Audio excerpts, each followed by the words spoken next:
भूतवाहन देव को कोटि कोटि नमन। राधे राधे। आप सभी के अपने चैनल अमृतंश में आप सभी का स्वागत है।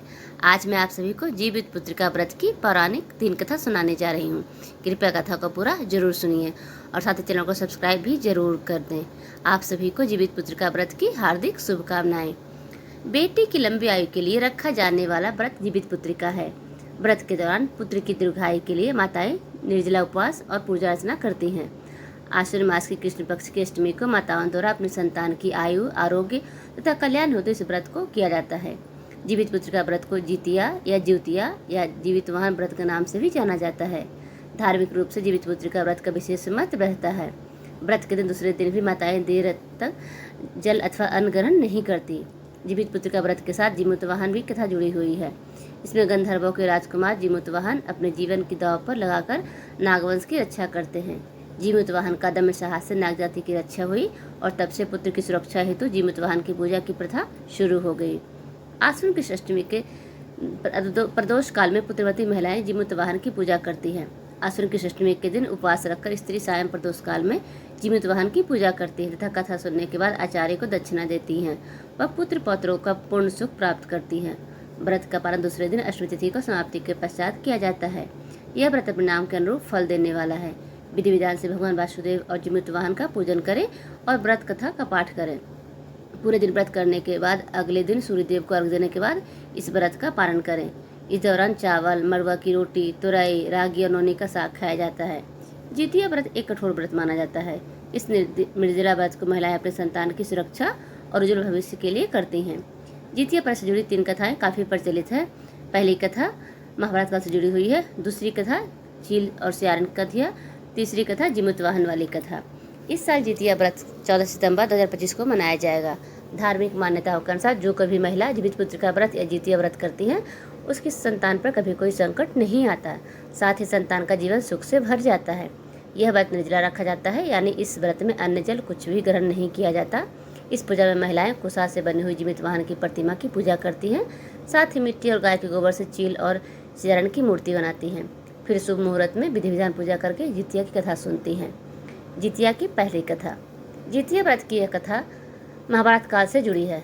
कहते हैं कि महाभारत युद्ध में अपने पिता गुरु द्रोणाचार्य की मृत्यु के बदला लेने के लिए अश्वत्थामा पांडवों के शिविर में घुस गया।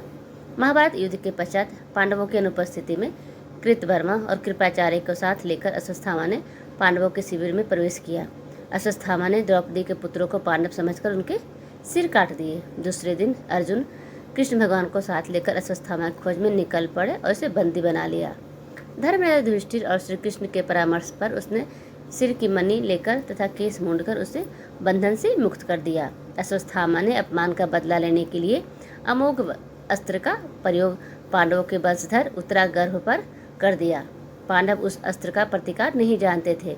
उन्होंने कृष्ण से उत्तरा के गर्भ की रक्षा की प्रार्थना की। भगवान श्री कृष्ण ने सूक्ष्म रूप से उत्तरागर्भ में प्रवेश करके उसकी रक्षा की, किंतु उत्तरागर्भ से उत्पन्न हुआ बालक मृत प्राय था। भगवान ने उसे प्राणदान दिया। वही पुत्र पांडव वंश का भावी कर्णधार परीक्षित राजा कहलाए। परीक्षित को इस प्रकार जीवनदान मिलने के कारण इस व्रत का नाम जीवित पुत्रिका पड़ा। तब भगवान श्री कृष्ण ने उत्तरा की अजन्मी संतान को फिर से जीवित कर दिया। पुनः जीवित होने के कारण इनका नाम जीवित पुत्र पड़ा। चूंकि श्री कृष्ण उत्तरा की भी रक्षा की थी, इसी कारण से वह जीवित पुत्रिका कहलाई। ऐसी मान्यता है कि इस घटना के बाद से ही जीवित पुत्रिका या जितिया व्रत का आरंभ हुआ था। इस व्रत में भगवान श्री गणेश, माता पार्वती और शिव जी की पूजा होती है। शाम के समय प्रदोष काल में भगवान शिव की पूजा कर कथा सुननी चाहिए। दूसरी कथा। एक वन में सेमर के पेड़ पर एक चील रहती थी। पास की झाड़ी में एक सियारन भी रहती थी। दोनों आपस में दोस्त थे। चील हो सियारन से इतना प्यार करती थी कि वह जो कुछ भी खाने को लेकर आती थी उनमें से सियारन के लिए जरूर देती। इस तरह दोनों हंसी खुशी दिन बिता रहे थे। एक बार वन के पास गांव की औरतें जितिया पूजा की तैयारी कर रही थी। चीलों ने उसे बड़े ध्यान से देखा और अपनी सखी सियारन को बताया। फिर दोनों सहेलियों ने तय किया कि यह भी व्रत करेंगी। सियारों और चिल्हों ने जितिया का व्रत रखा।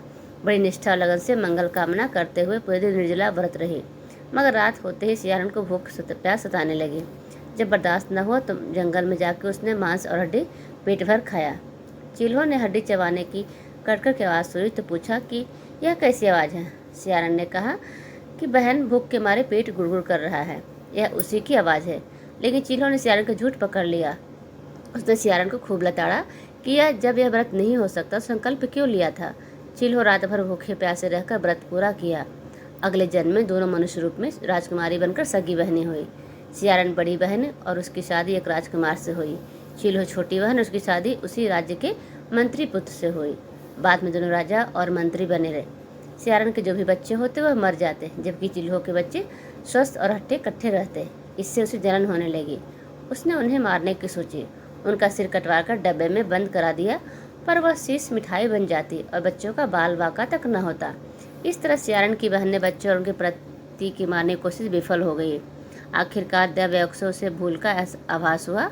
उसने क्षमा मांगी और बहन के बताने पर जीवित पुत्र का व्रत विधि विधान से किया तो उसके पुत्र भी जीवित रहे। जीवित पुत्र का व्रत की तीसरी कथा। राजकुमार जीवितवाहन गंधर्वों के राजकुमार का नाम जीवितवाहन था। वो सभी के परोपकार करते थे। जीवितवाहन के पिता ने जब उनका राजपाट सौंपा, लेकिन उनका मन राजपाट में नहीं लगता था। यही वजह थी कि वह राज्य का भार अपने भाइयों को देकर वन में पिता की सेवा करने चले गए। वन में ही जीवितवाहन की मल्यवती राजकन्या मिली। दोनों को एक दूसरे से प्रेम हो गया। एक दिन जब वह वन में भ्रमण करते हुए जीवितवाहन काफ़ी आगे चले गए, तब उन्हें एक वृद्धा विलाप करते हुए दिखी। पूछने पर वृद्धा ने रोते हुए बताया कि मैं नागवंश की स्त्री हूँ, मुझे एक ही पुत्र है। पक्षीराज गरुड़ के कोप से मुक्ति दिलाने के लिए नागों ने व्यवस्था की है। गरुड़ के रोजाना भक्षण के लिए एक युवा नाग सौंपते हैं। आज मेरे पुत्र शंखचूड़ की बलि का दिन है। आज मेरे पुत्र के जीवन पर संकट है और थोड़ी देर में ही मैं पुत्र विहीन हो जाऊंगी। एक स्त्री के लिए इससे ज़्यादा बड़ा दुख क्या होगा कि उसके जीते जी उसका पुत्र ना रहे। जीवितवाहन का यह सुनकर बड़ा दुख हुआ। उसने उस वृद्धा को आश्वस्त करते हुए कहा, डरो मत, मैं तुम्हारे पुत्र के प्राणों की रक्षा करूंगा। आज उसके स्थान पर मैं स्वयं अपने आप को उसके लाल कपड़े ढककर बंधे शिला पर लेटूंगा, ताकि गरुड़ मुझे खा जाए पर तुम्हारा पुत्र बच जाए। इतना कहकर जीवितवाहन ने शंखचूड़ के हाथ से लाल कपड़ा ले लिया और वे उसे लपेटकर गरुड़ के बलि देने के लिए चुनी हुई वध्य शिला पर लेट गए। नियत समय पर गरुड़ आए और लाल कपड़े में ढके जीवितवाहन के पंजे में दबोचकर पहाड़ के शिखर पर जाकर बैठ गए। गरुड़ ने अपनी कठोर चोंच से जीवितवाहन पर प्रहार किया।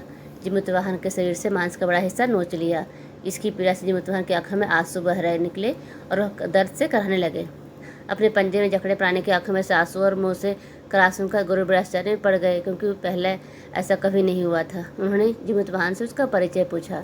जीवितवाहन ने सारा किस्सा कह सुनाया कि कैसे पुत्र की रक्षा के लिए वो अपने प्राण देने आए हैं। आप मुझे खाकर भूख शांत करो। गरुड़ उनकी बहादुरी और दूसरे की रक्षा के लिए स्वयं का बलिदान देने की हिम्मत से बहुत प्रभावित हुआ। उन्हें स्वयं पर पछतावा होने लगा। तो सोचने लगे कि यह एक मनुष्य दूसरे के पुत्र की रक्षा के लिए स्वयं ही बलि दे रहा है, और एक मैं हूँ जो देवों के संरक्षण में हूँ, किंतु दूसरों के संतान की बलि ले रहा हूँ। उन्होंने जीवितवाहन को मुक्त कर दिया और गरुड़ से कहा, हे मनुष्य, मैं तुम्हारी भावना और त्याग से बहुत परेशान हूँ। मैंने तुम्हारे शरीर पर जो भी घाव दिए हैं उसे ठीक कर देता हूँ। तुम अपनी प्रसन्नता के लिए मुझसे कोई वरदान मांग लो। राजा जीवितवाहन ने कहा कि हे पक्षीराज, आप तो सर्वसमर्थ हैं। अगर आप प्रसन्न हैं तो वरदान देना चाहते हैं तो आप सर्पों को अपना आहार बनाना छोड़ दें। आपने अब तक जितने भी प्राण लिए हैं उन्हें जीवन दान दें। गरुड़ ने सबको जीवन दान दे दिया और नागों की बलि न लेने का वरदान भी दिया। इस प्रकार जीवितवाहन के साहस से नाग जाति की रक्षा हुई। गरुड़ ने कहा कि जैसे तुम्हारी इच्छा वैसे ही होगा। हे राजा, जो स्त्री तुम्हारे इस बलिदान की कथा सुनेगी और विधिपूर्वक व्रत का पालन करेगी, उसकी संतान मृत्यु के मुख से भी निकल आएगी। तब से ही पुत्र की रक्षा के लिए हर साल भाद्रपद मास की अष्टमी पर जीवितवाहन की पूजा शुरू हो गई। यह कथा कैलाश पर्वत पर भगवान शंकर ने माता पार्वती की कथा सुनाई थी। जीवित पुत्र का भगवान शंकर, माता पार्वती और शिव जी की पूजा ध्यान के बाद व्रत कथा भी सुननी चाहिए।